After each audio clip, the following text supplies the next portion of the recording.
Hello, everyone. Thank you for joining us today. My name is Corey Daharsh with Advanta IRA, and we are here to bring you the webinar for Making a Profit on Your Manufactured Home Rentals. My guest today is Carolyn Hargus. So, Carolyn, thank you very much for being with me today. Just to give our audience a little brief background of our experience here, I've been with Advanta since 2016. I've assisted clients with thousands of transactions, processing either real estate investments, private loans, cryptocurrency investments, anything you can think of with a retirement account. I've helped clients in my years at Advanta process, so I've got lots of experience to help you with. And I've got an expert guest today, Mrs. Carolyn Hargus, who I've met through the Real Estate Investors Association here in Asheville, North Carolina. She is the Director of Education and also organizes the Manufactured and Modular Home group for the Real Estate Investors Association. And she's also a VP of Mortgage Lending with Guaranteed Rate Mortgage. Carolyn's been doing real estate investing for a number of years. I know she'll get a little bit more into her own credentials and her own background when she's presenting later on. But Carolyn, thank you very much for joining me. And is there anything at the top you'd like to just say about your background or experience before? I know you've got a slide covering it yourself as well later on.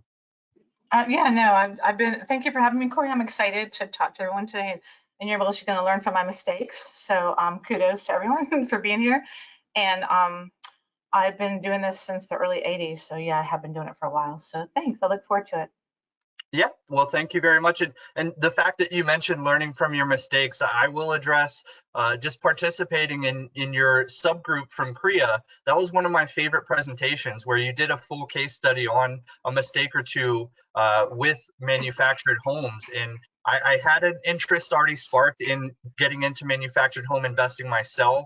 And I really took that webinar or that session you did to heart and learned a lot from it. So that's part of the reason I wanted to have you on here today, above and beyond just your general expert knowledge on this subject. So I really appreciate your time and efforts, and I think we'll have a great participation here today.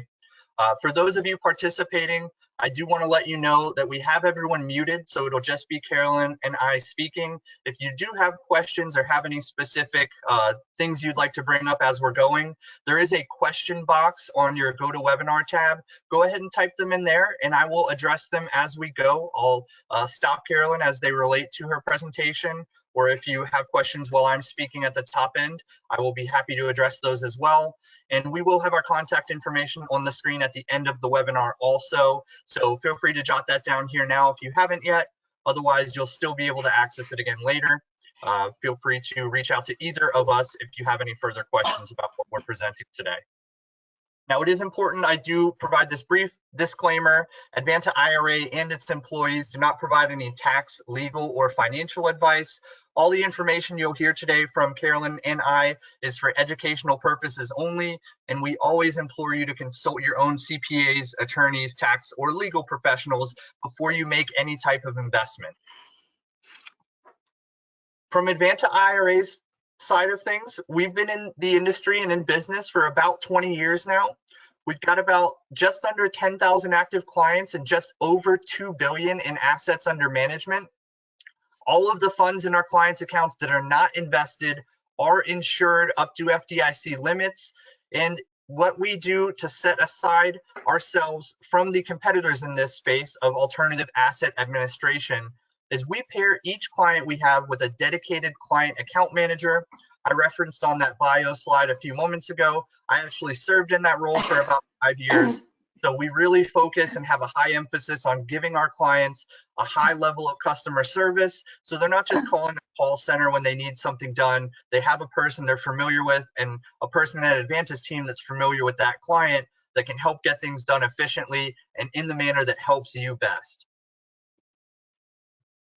So if you're someone that has not heard about self-directed investing, or this may be one of your first forays into this topic, it's very common. Only about 4% of retirement accounts in the US are self-directed, though it has been an allowable investment strategy for a number of years.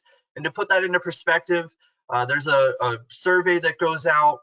The last known documented data on retirement accounts is that Q1 of 2022, there were $37 trillion in US-based retirement accounts. Put that into perspective, 4% is only about 1.5 trillion in self-directed accounts. So it's something not a lot of people are familiar with. That's why we focus a lot of our time and energy on education and networking, so that you know what you truly have at your grasp if you are a retirement account investor and looking to build with alternative assets your retirement portfolio. So why do people choose to self-direct? It's pretty common that people are getting fatigued with the stock market right now and would like to diversify and pull their money out of a fluctuating market and into an asset they feel more comfortable with, like real estate, or those of you that have that niche expertise in cryptocurrency or lending or any other type of investment strategy that you just find out you can do a new source of capital and invest how you've already been investing. And then also the tax benefit.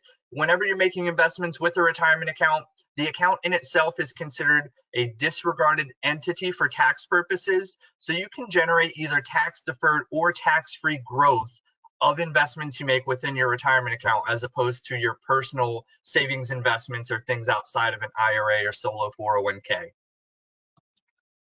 There are a number of different types of plans that can be self-directed. We offer all of the plans displayed here on the screen that range from your standard Roth or traditional IRA that most people are familiar with. Also, we offer for small business owners solo 401ks, simple and SEP IRAs, but there's also health savings and education savings accounts that you can have a self-directed retirement plan for. So if you're someone that has a high deductible health policy, or you have a young child that you're trying to help prepare for educational expenses, those are types of plans that you can self-direct as well, beyond those retirement plans you're probably more familiar with.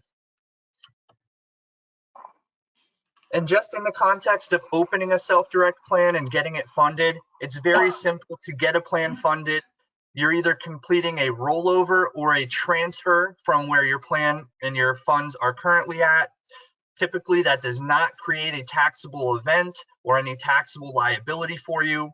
As long as you're moving from the same type of account, which is, a traditional IRA to a traditional IRA, or a Roth IRA to a Roth IRA, it just involves one document that you fill out for Advanta, sign it, send it in to us, and we do all the legwork from there, requesting those funds from your current custodian and moving them over without any taxable reporting generated.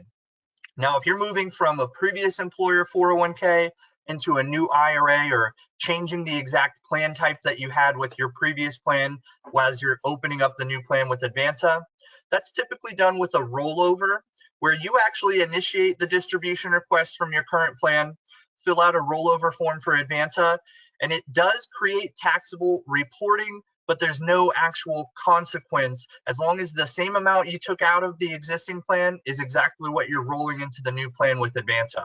So again, it's a very timely process. We typically get accounts set up, open, and funded, ready to make your investment within about 10 to 14 days, speaking conservatively, and there's usually no taxable event, so no taxable liability, unless you're choosing to do that Roth conversion, pay the taxes now, and let that money grow tax-free moving forward. So it's very simple as well to think about what the IRS will or will not let you hold in your retirement account. Most people are familiar with the standard stocks, bonds, and mutual funds, but what we do here at Advanta is hold alternative assets. And it's real simple to tell you what the IRS will not allow, which are life insurance policies, hard to value or subjectively valued collectibles, and some precious metals are allowed to be held, some are not. If you're interested in precious metal investing, that'd be something to reach out to myself, and I can answer and assist you further with that. So as long as it's not of those categories, you can hold it in a retirement account. The other restriction that the IRS holds is disqualified persons, meaning interacting in an investment transaction with someone that's a disqualified person is a prohibited transaction. You can't buy or sell real estate from yourself or other disqualified persons, which are basically your children and your parents and your spouse. On this very next slide, I'll just go over a more visual example of disqualified persons. So think of just your lineal tree. Your parents, your children are disqualified from your retirement account as a investment transaction is pertaining. They can't partner with you, which is a separate topic of you yourself making an investment transaction, partnering with your retirement account, or partnering with your parents or their retirement accounts, or even your children. If you have more questions about that, again, I'm an expert in these types of rules and regulations. Feel free to reach out to me and I'll be happy to help however I can. And the final slide I have before handing over to Carolyn for her expert knowledge and presentation is just to be mindful and invest with people you know. As I mentioned earlier in our disclaimer, you should always do your own due diligence and consult your own professionals, but also get familiar if you're looking into, let's say, syndications, for example, or even just buying property. Work with real estate agents that work with syndicators that you've come to understand and know a little bit better. Don't just hear about something and jump right into it without doing the proper due diligence and having the proper comfortability with these investments you're making. Again, in the self-directed strategy, you, the self, make all the direction for your investment. So it's important to be comfortable and confident as you're doing that. And with that said, I'm going to hand over to Carolyn. She's going to take away with making a profit on your manufactured home rentals. Carolyn, I'll go ahead and switch the presenter to you so you'll have mouse control. Sounds good. Thanks, Corey. So thanks, everyone. I'm excited to be here today. So like Corey mentioned, I've been doing manufactured homes for a while, and I'm the leader of the focus group for CREA, for the manufactured home group that meets once a month. And we look at all types of manufactured homes. So anything from older single wide all the way up to new construction modular houses. So it's a pretty great group. Okay. So like Corey said earlier, my disclaimer is I'm not an attorney. I'm not giving you legal advice. I'm just sharing my knowledge, and you have to do your own due diligence. But my world in the manufactured home housing started super early. So it actually started when I was in my 20s, single mom, 2 kids, going to school at night, and I ran out of classes. I took all the night classes and I had to take a day class. And I was reading the newspaper, and I had this aha moment. I saw a mobile home park for sale. It was a 10-unit park, and I thought, oh my gosh, I could quit my job and make income off of that park. So I sold my car. It's the only asset I had. Got a loan on the park, bought it, quit my job, and finished school. So that's how I got started. I sold manufactured homes for 15 years. I've trained dealers for financing and manufactured housing. I've bought, sold, remodeled, rehabbed, rented for the past 25 years. So I'm pretty deep into the manufactured home business for sure. So we're going to start with a little history of manufactured homes. So the first mobile home, manufactured home, was in 1913, and that's actually a picture of one of them from that time period. So they've been home for a long time, over 100 years. And 1937, I think it's ironic that they had the Trailer Coach Manufactured Home Association, and then they changed the name, and then in the end changed it back to manufactured home again. In 1948, 7% of the population lived in what they called at the time trailer houses. And then in 2022, and there's a lot of figures online, so I just found this online, and they ranged anywhere from 5 to 7% for the current population living in some type of manufactured housing. So, and then I also found that number 22 million. And like I said, there were a bunch of figures online, so I just kind of picked the one I liked the best. In 1953, the mobile home manufacturers of America came into place.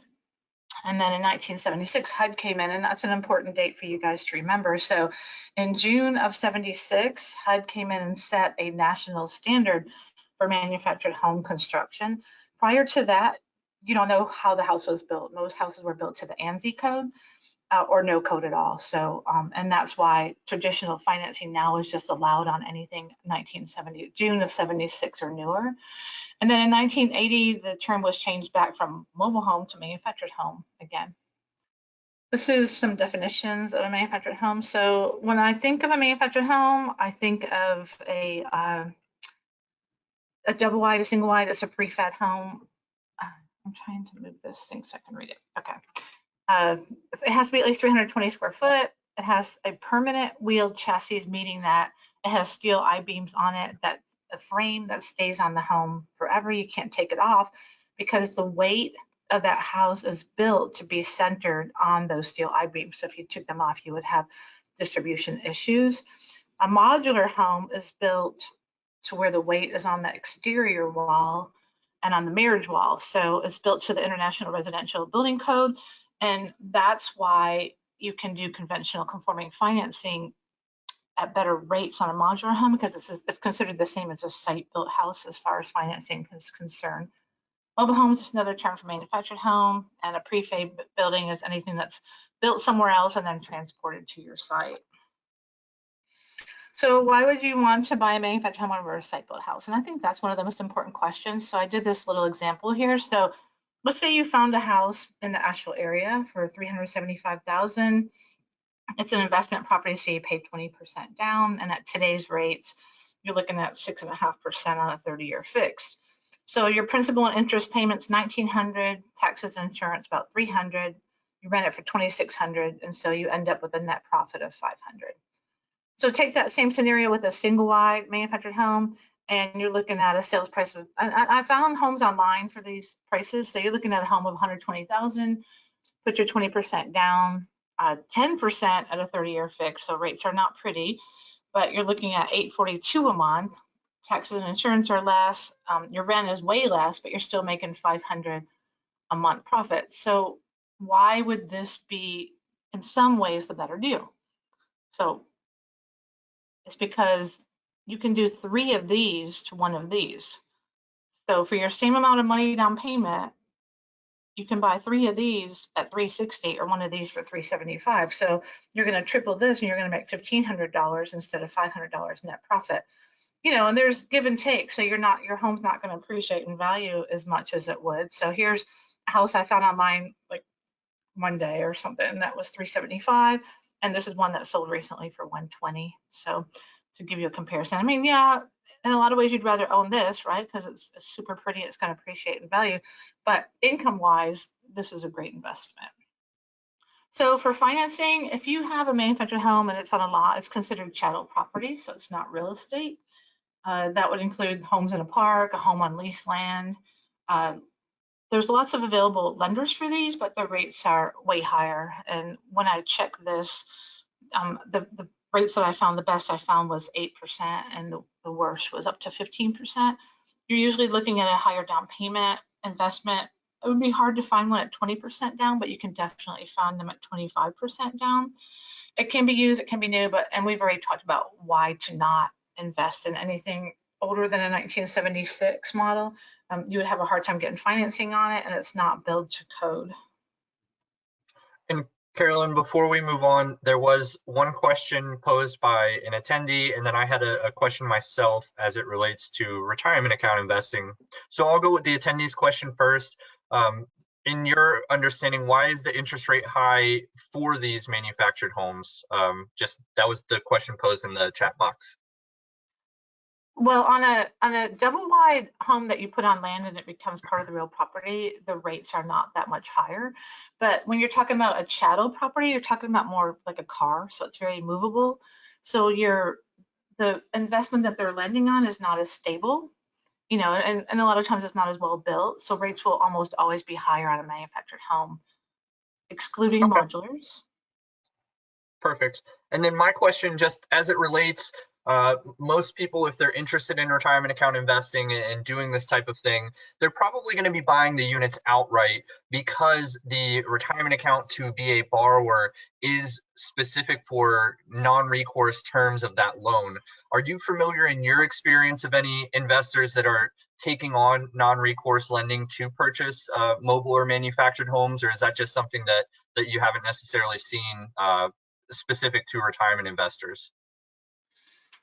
I haven't really seen it. I mean, as far as I have seen retirement investors take their money out and pay cash for manufactured homes, manufactured housing as an investment. So, but you know, because they can make a lot of profit off of them. But I haven't seen exactly what you're talking about. Okay. Yeah. I mean, in itself, people that use their retirement account to leverage and purchase property, it is a bit of a more niche topic and strategy. We've covered it on our website in our educational content. It's just non-recourse lending is the requirements when a retirement account takes out a loan.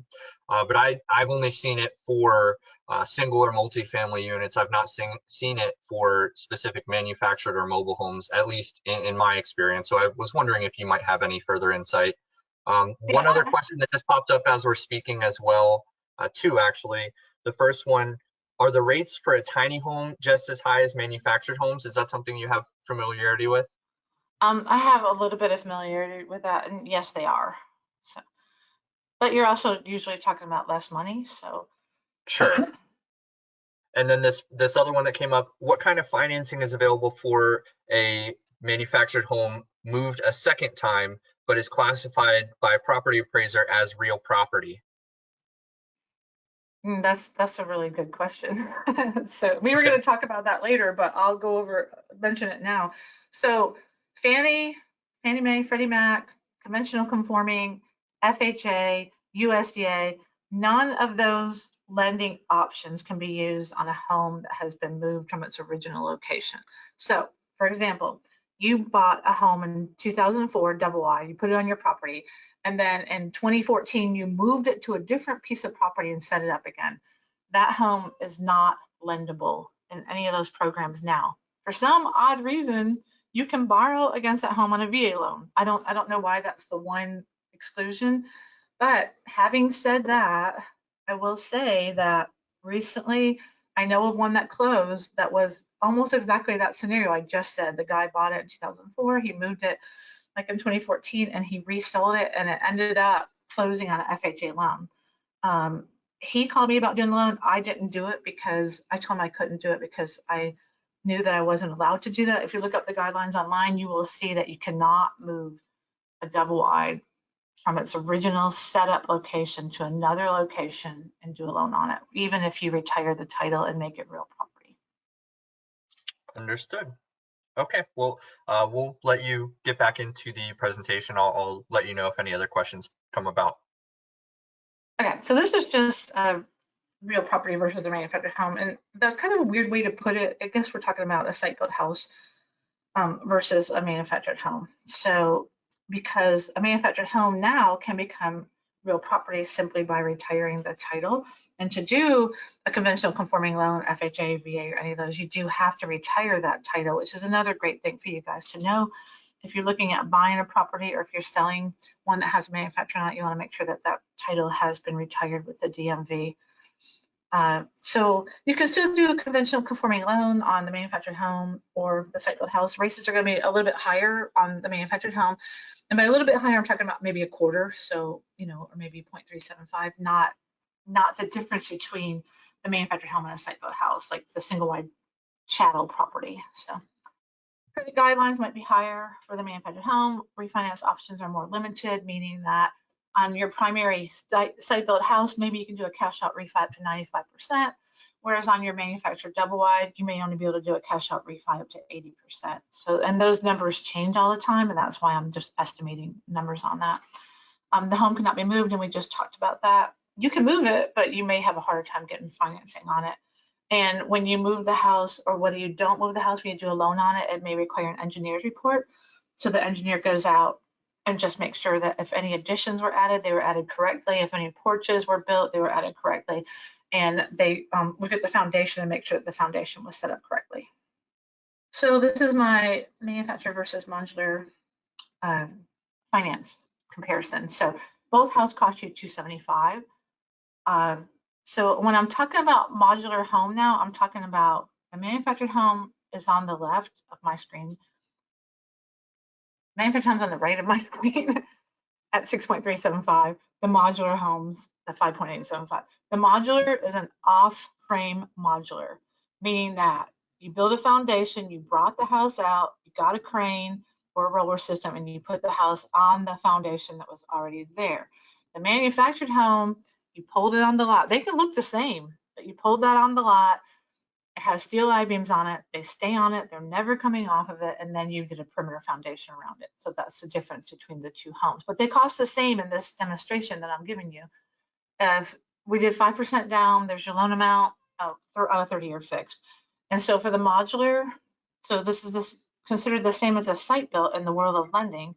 So for the modular, we're at 5.875, whereas a manufactured home, and I think I checked these rates on Mondays or something around there, so 6.375.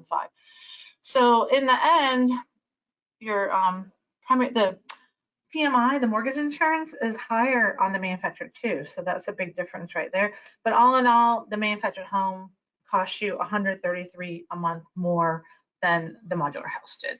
So, and the difference in price, so I've sold manufactured housing for years, and as recently as 3 years ago, I was selling manufactured homes again for a dealership here in Asheville. And there is a difference between the price in these two. So with the modular at $275, you might have ended up with a smaller house than a manufactured home. So it's just up to you which one you prefer. So, And Carolyn, real quick, speaking of selling, a question popped up. If you own the land, would investment like one of these properties qualify for an IRS 1031 exchange? So you own the land and the home, and the title's been retired, then it's real property. Then, and this is just my opinion because I've never done one or know of anyone that did one, but I'm going to assume that since it's real property and you can do a 1031 real property, then it seems to me that you should be able to do it. Okay, perfect. But That is again, good insight. yeah, that's something you want to check on deeper. But as long, like this picture right here, no, not this. But if you had a nice double I set up on a piece of land that had the title retired, then and I'm not saying you can do it, I'm just saying that I imagine that you should be able to do it because it's real property. So Perfect. And for the individual that posed that question, we do have some connections to 1031 experts. If you wanted to go a little bit deeper on that, feel free to reach out to me offline and I can make that introduction and see if I can't get that question answered more thoroughly. yeah, and I'd love to hear the answer too on that, Corey, when you find out. So that's a good question because I have done a lot of 1031s, but not on any manufactured homes. So. Perfect. I will earmark that to follow up with you on as well. Good. So this is where problems start with manufactured home financing. So when you're doing it as an investment property, you have very limited options. So you cannot do it on any kind of conventional conforming, FHA, VA. So any of the govies are not allowed.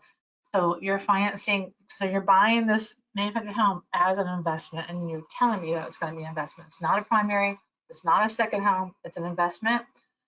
So then some of the ideas to finance it would be paying cash. So do a private money lender, hard money lender, manufactured home lenders, new and used. They're out there. I'm going to show you a list here in just a minute. Sometimes my arrow doesn't work to go to the next screen, Corey. I think I skipped screens. Okay. So other ideas for financing, you can get an owner to finance it. You can try to do a wraparound mortgage, so maybe the owner already has financing on it and they'll let you wrap that around. You can pull cash out of another property. You can do a refinance on your current property, or you could do an equity line on your current property. And then there's business loans and credit unions. Carolyn, real quick, so someone also posted in the chat or in the question block that they have done a 1031 in Florida with a manufactured home. That individual said they exchanged into a single family house. So just to give that answer back to everyone, I will still try to circle back with our 1031 expert I'm familiar with and get an additional piece of information, feedback, advice, counsel, if you will.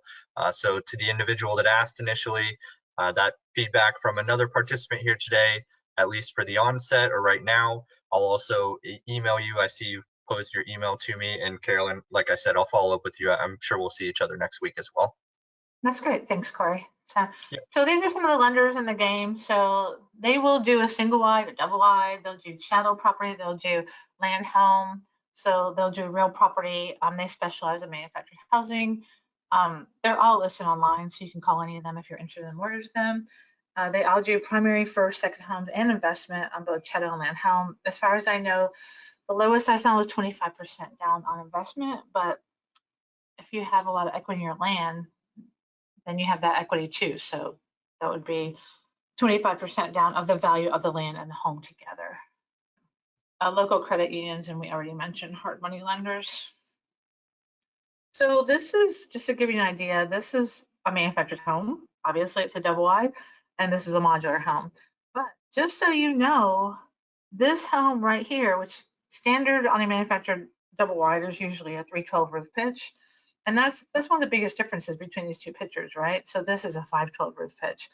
This modular home right here, this was put up by a friend of mine that he sold fairly recently, and he could have got this in a 312 roof pitch if he would have wanted to.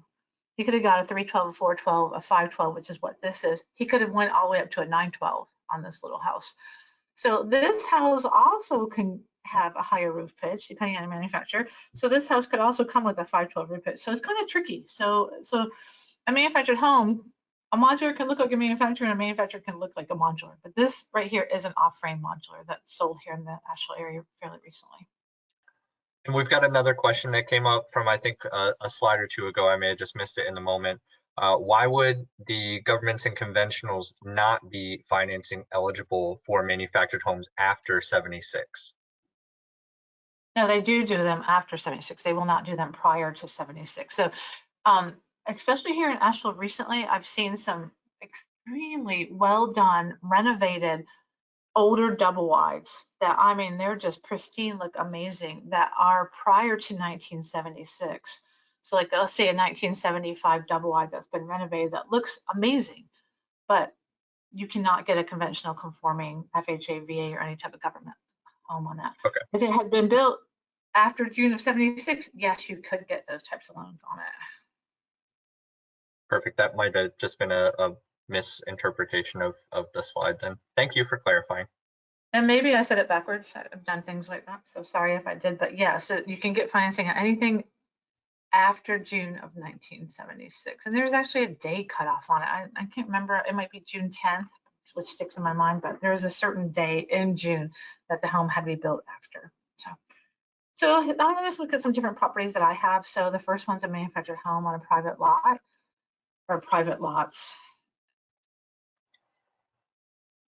I'm sorry, because my button to go forward doesn't work every time I try to hit it. So why own a single wide on land? So it can be very profitable in comparison to the cost of property. It's easier to maintain in regards of, like, I'm comparing it to a mobile home park where you have a lot of drama going on. So if it's out a single lot in the middle of nowhere, you don't really have that drama going on. They are quick and easy to rent. So most homes that I put up for rent right now, whether in my park or on private land, I will have a minimum of 300 people inquire about it. So it's pretty amazing how easy it is to rent, especially in the Asheville area. So a private lot is way more desirable to people than being in a park. And you can rent the same square footage home in the same condition for 200 to 300 higher if it's on private property than if it's in a park. And the other thing about buying an older home on a piece of property is that you can rent it for years, and then someday you might say, okay, I'm ready to just pull that off and build a house. And now your property has gone up in value and you've got a nice building lot. So those are some great reasons to do it. So here's one that I own that's on a private lot. And then here's another piece of property that I have two on this private lot. And currently this rents for $1,350. This is a 3-bedroom, 2-bath. This is a 2-bedroom, 2-bath that rents for $1,200. So the rents on them are amazing. I don't remember what this one rents for. It's a lot smaller, so I'm going to say $950 or $1,000 for that one, but I don't remember. And then I was just going to compare that to small parks. So this is one of the most recent parks that I bought. It's a small park here in Asheville, and it's a cute little park. I paid for $25, 10% down. My monthly payment is $2,231 a month. And so if you look at the numbers, I'm comparing. This column here is I own the houses in the park and I rent the houses. I maintain the houses. And then this column is, I know quite a few people that from Korea, especially, that buy small parks and then they just basically either give or sell the home away so they can just get the lot rent because they don't want the headache of having to maintain it, because it is a lot of work to maintain it. So if you look at this, the payment, whichever way I do it, is the same. The repairs are a lot higher if I own the houses. The taxes are higher because now these are monthly costs, okay? So the taxes are higher if I own the houses, the insurance is higher, lawn care is the same, total expenses, and this is just an example. So there's other expenses, of course, and I did not factor in like vacancy rates or any of that kind of stuff. This is just to give you an idea of the difference of these two things. So the houses that I own, my gross rent is $8,900 a month. This is a 9-unit or 10-unit park. It's a 9-unit park with a house, and I excluded the house from the figures. So if I just rented the lots, I'd be at $4,050 a month. So on this owning the houses, yes, it's more work, it's more headaches, but my gross profit, my net profit for the year is 44,000 if I keep the houses and rent them out and maintain the houses. If I'm just doing the lots, I'm making 14,800. So that's a huge difference between the two of those. And a few questions have come in on that slide. Do the homes in that lot connect to municipal water, sewer, and electricity is the first question. That park, yeah, sorry, I don't know how to go back on slides. So, but yes, that park has city water. It's right in Asheville. It has city water and city sewer. We're going to go over that shortly too, ways to make more money. So we meter the water and charge for the water and sewer and trash pickup actually. And then each house has its separate electric unit. So, and they are responsible for those bills. Perfect. And then the second question, seems like a general question to help the entire audience. How do we find a good rental management company? What kind of fees to expect to pay for manufactured homes on land? Any performance-based management companies out there? Was that all one question? That was a long That is question. all one question. Yep. Yes. Okay. I'm going to say that that's not my expertise because I manage all my properties myself while working a full-time job, which shows you that you can do it, right? So, but I have talked to people recently that have management companies. Some have manufactured homes and houses, and so it's not specific to manufactured homes, and they're paying between 10 and 12%. So I don't have any companies to recommend. I manage everything myself. And to my understanding, that's about going standard rate of what you're paying for single family homes as well anyway. So that sounds right in line. It really then turns on to the client or the investor to, do the due diligence to find that company or talk within your network and see if you can't get a referral for one. Yeah, I haven't really needed to. And I know someone that has a park that is lot only. And so she has a management company that she pays a lot less than that because they don't really do anything other than verify that rent's been collected. There's very little for them to do on that property. So, all right, so these are things that I've done and that you can do to increase your monthly profits. So the first thing we did in that park was we installed water meters. So we have all the water goes to a master meter and water's billed every other month. And then we, each house is metered separately and then the people are charged for the amount of water that they use.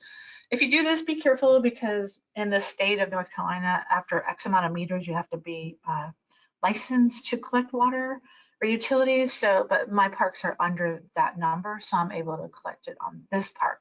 I have another park that has 24 units, which I have not switched to meters yet for that very reason, because the cutoff last time I checked was 20 units, so I would have to get licensed to collect water at the other park. We also charge the tenants for trash. If our tenants, we really don't allow pets, but when they do get past us or they somehow convince me it's the right thing to do, we do charge a monthly pet fee. And we charge a non-refundable pet fee, not a deposit. They don't get it back no matter what. So ours is $300. So if they have a pet, they're going to pay $300 up front. And it's not a deposit, it's a pet fee that we keep forever. Another thing we do to increase our properties is we maintain our houses well and quickly. So if someone gets a leak, we fix it right away. And the reason that increases our profits is because we end up with a small job and we don't end up having it empty for 2 months when we do a major repair to it.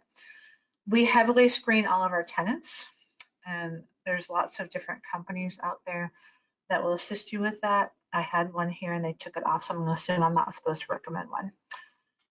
We remodel our houses, so we still have probably, I don't know, at least 20 houses that have not been remodeled, and so those rent a lot less. So I mean, we have some that are renting, as little as $650 a month.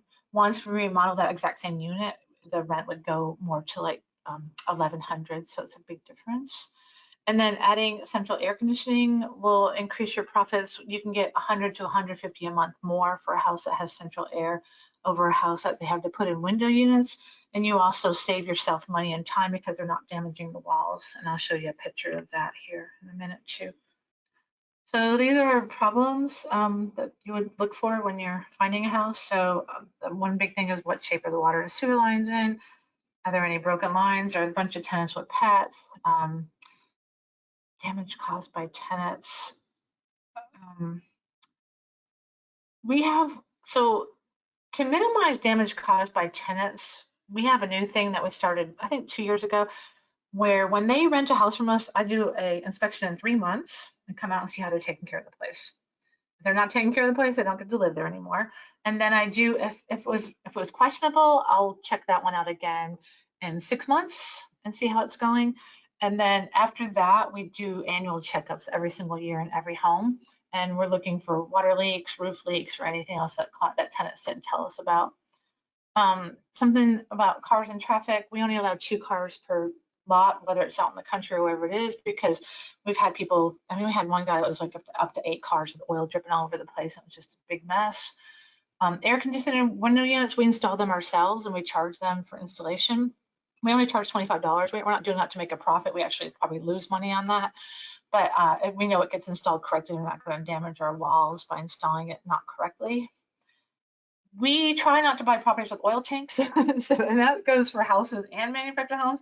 The reason is because people won't use it. And we had 2 homes where they burned up the wiring with little electric heaters all over the place because they were too cheap to buy oil. So the houses that we have that have oil tanks now, we furnish their oil and we add it in the rent. So they have no choice but to use the oil. In freezing weather, we give freezing warnings. We teach people, we go out and show them how to drip the water so they know how to do it. And we have mass emails and texts that if it's going to go down to like 20 degrees, we'll send out a text, 20 degrees tonight, drip your faucets. Length of time to get them out, I'm not sure why. Oh, I put that on there because get them out quick. And the reason to get them out quick is because you can't bleed a turnip. So if they don't have any money and they're not paying, then getting them rid of them sooner is better than later. That's just another property that I have. And Carolyn, this is what we did. Sorry, 2 questions that have come in. When you're speaking about these properties and things, you're using the term we. Someone had asked, are you part of an investment group? Is that just you and a partner? What is kind of your investment structure, if you're comfortable, without invading your privacy, letting us know that? No, I have several properties that I own on my own. And then I have properties that I own with my brother. And then I have properties that I own with my son-in-law. So they're partnerships on some of the properties. So I always use the word we because I probably own half my properties myself, and then the rest of the properties I own with other people, meaning just family members. So. Okay, well that's definitely good insight. Thank you for providing that kind of behind the curtains view. The second one is, how do you deal with hoarding or filthy housekeeping habits? I don't know if you can cover that here shortly as well, but I don't let them live there anymore. So you know, I mean, we do that, and I tell people when they move in that we're doing a 3-month inspection. So this house has to be nice and clean when I come out in 3 months, and then I'm going to do a 6-month inspection, and I'm going to do annual inspections. And I mean, I have one guy that he struggles. He really, him and his family struggle to keep that place clean. And so I give him a month of warning before I'm coming out because he needs it. And if I don't give him a month warning, he'll say, please have another week, have another week. So they know that I have a certain standard they have to keep that house clean too. So, you know, and I'm not going to lie to you. I've had plenty of hoarders in there, and it's a lot of money. We fairly recently, I mean, the girl had been there for like 15 years, and so and she passed away in December, I think it was.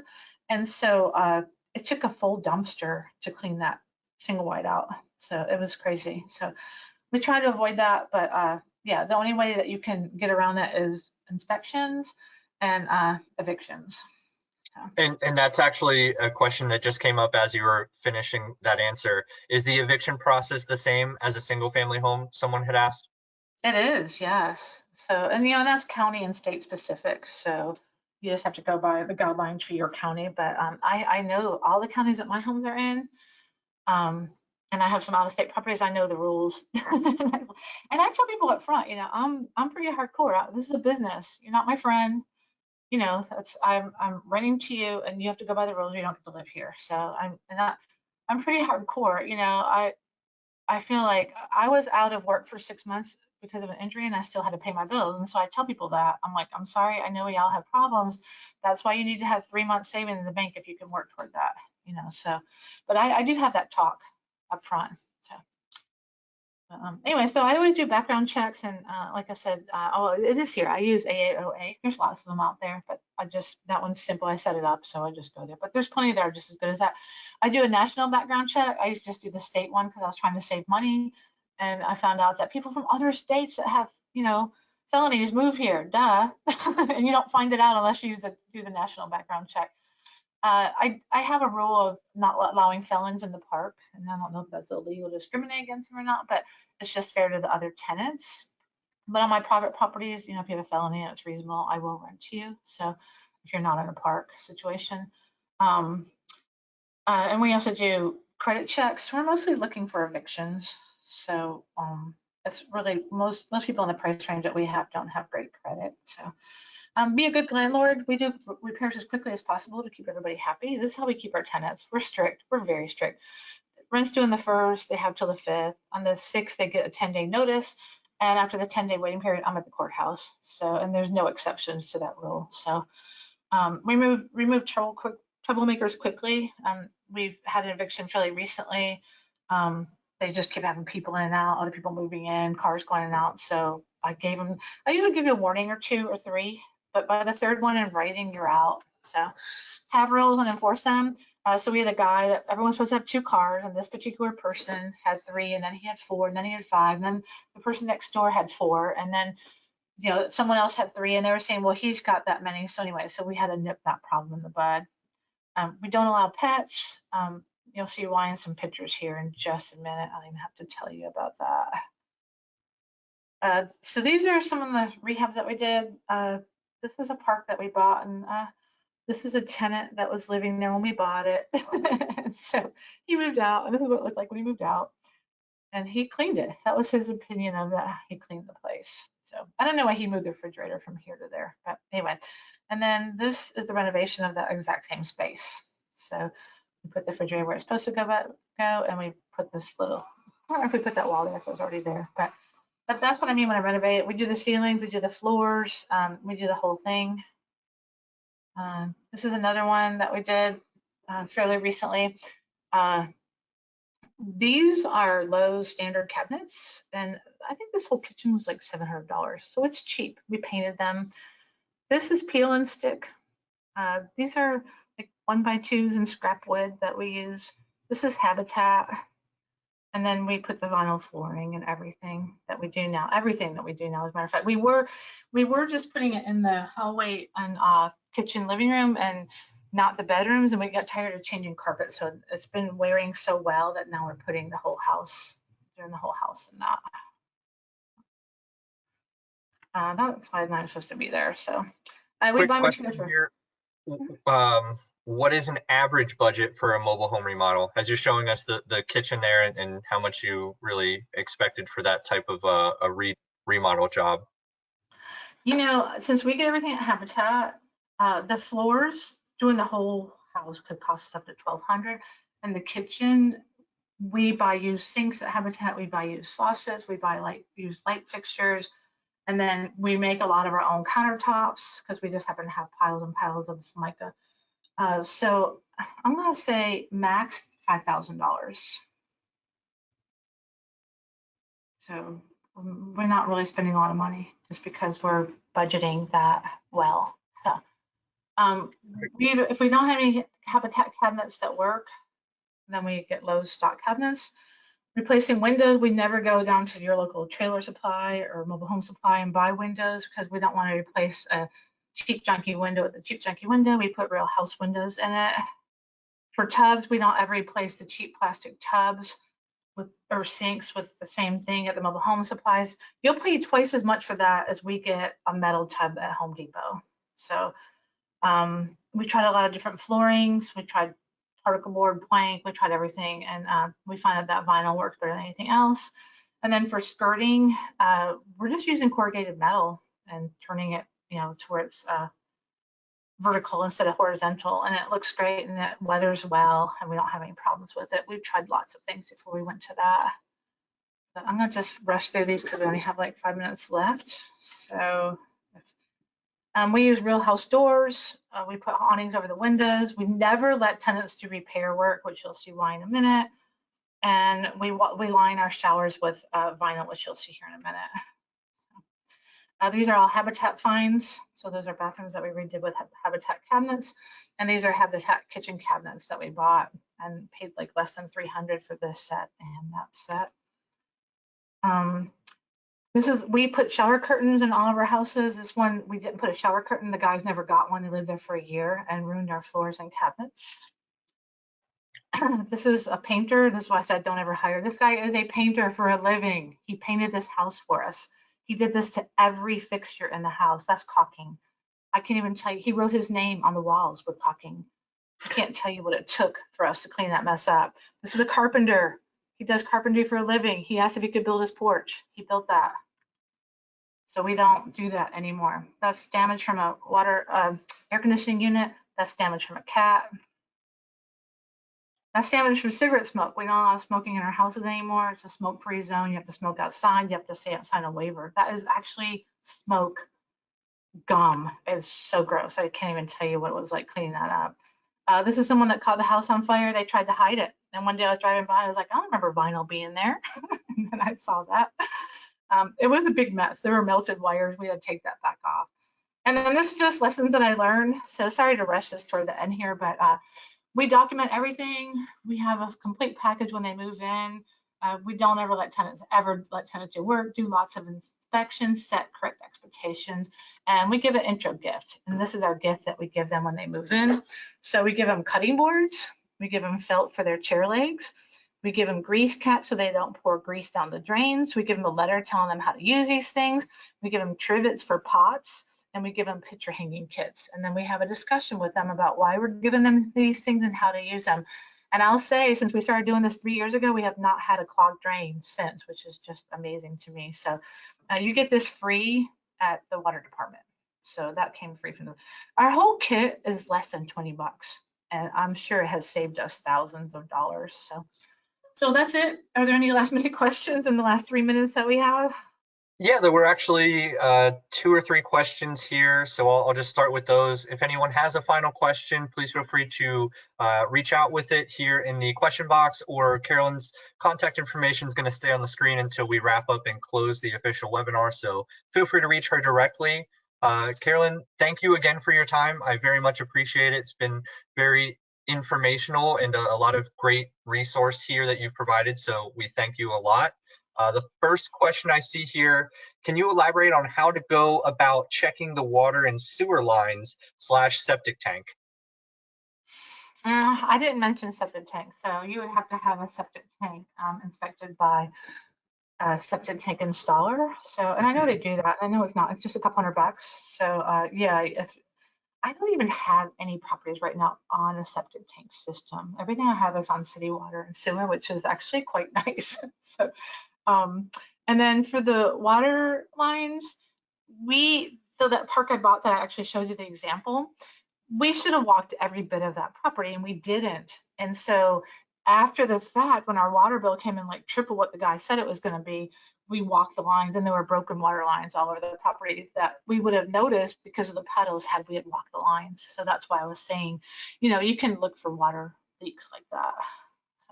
Okay.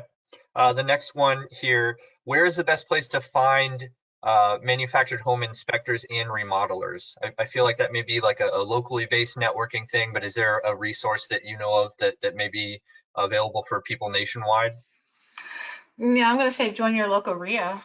So there's RIA events everywhere, and bigger pockets groups, any kind of real estate investment group, you need to join them, and they'll help you find both of those things for sure. That's what I would have thought as well. Yep. The next question is Habitat similar to Home Depot or Lowe's? And can you elaborate on what you're referring to as Habitat? Is that Habitat for Humanity? Is that a different? Yeah, I'm sorry. I thought there were habitats everywhere because everywhere I go, I think I just look for them, so I find them.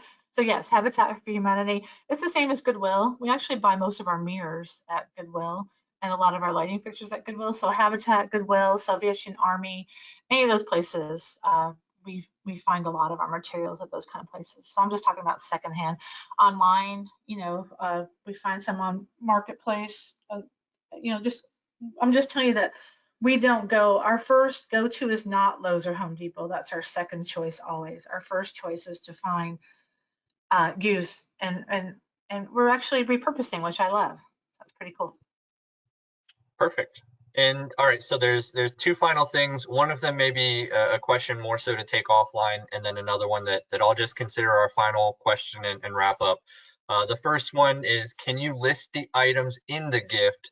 Again, if it's easier for you or more comfortable for you, I can just implore that person to shoot you a quick email to get that list of the gifts you have in your package there. Oh yeah, I mean, with the things in the gift package, and you're welcome to email me too, for sure. I'm always happy. I'm happy to give anyone information or help anyone at any time. So, but for the gift package, the grease cap comes with a letter that tells them, and I tell them up front, do not flush anything ever except toilet paper, and that includes dental floss, that includes baby wipes, that includes anything. Don't flush anything but that. And then the grease cap comes with it. And I explained to them how to put their grease in a can, use the cap, and then throw it away when that can is full, and then reuse your grease can cap again. So it has that. It has trivets for the countertops because we've had so many people burn our countertops. I give them 2 trivets. I give them 2 cutting boards, a big one and a small one, and I explain to them that they cannot cut things on that countertop without using that. And then the biggest thing, we give them the wall hanging, picture hanging kit, and I explain to them if it has paneling to put the little holes in the middle. I tell them they can't hang TVs and that they're only allowed to use this kit. And if they need any more, they can't use stickers. If they need any more of those pieces, just call me. I'm happy to drop it off for them. So those are the 4 main elements in there. You know, and then sometimes like we give them a little keychain that has an angel on it. You know, we try to do nice little things. We care about our tenants. We want them to know that we care about them. And we want them to know. And the letter that we give them, which I'm happy to share a copy with you if you want to shoot me an email, it just says, our home is your home now. You know, it's just letting them know that, you know, mi casa es su casa. It's yours now. Take care of it. So. Perfect. And the final one that we'll end on is, well, actually, I want to give this kudos that just came in before I give the final question.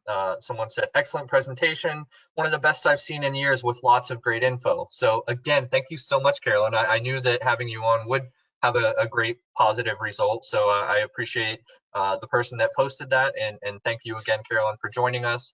This final question here, would it still be profitable if you bought or leased new units rather than, sorry, my screen jumped around, rather than used? So would it still be profitable if you bought or leased new units rather than used? Yes, absolutely. So I have a friend who his father bought a small park, and then his father told him there were 4 empty spaces, and his father said, okay, you can put 4 homes in those spaces and rent them out. So he bought 4 new single wides. The cost on those to him, including his lot rent, is less than 600, and he's renting them for 1,100 each. So absolutely, that can be profitable. Awesome. Perfect. Well, with that, we will wrap it up. Thank you again, Carolyn. Is there anything else that you would like to promote or mention to our audience?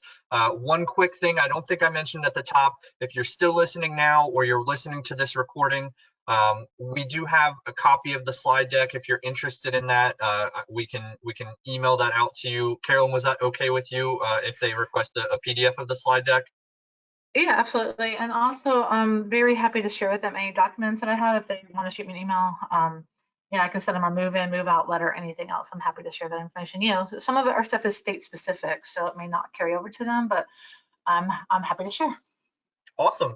And one other thing I'd like to promote real quick, I know the local Real Estate Investors Association that we're both a part of, CREA, here in Asheville, has an event going on next weekend called Real Estate 101. So if you are interested in this local area, in learning a little bit more about real estate investing and networking with us and our group of network that we have here, please feel free to check out creanc.org. Reach out to Carolyn or I, and we can provide you more information about getting signed up for that event. It's supposed to be next weekend, not this weekend coming up starting tomorrow, but the weekend after. And we'll have a lot of guest speakers and great educational content there as well, here in person in beautiful Asheville, North Carolina.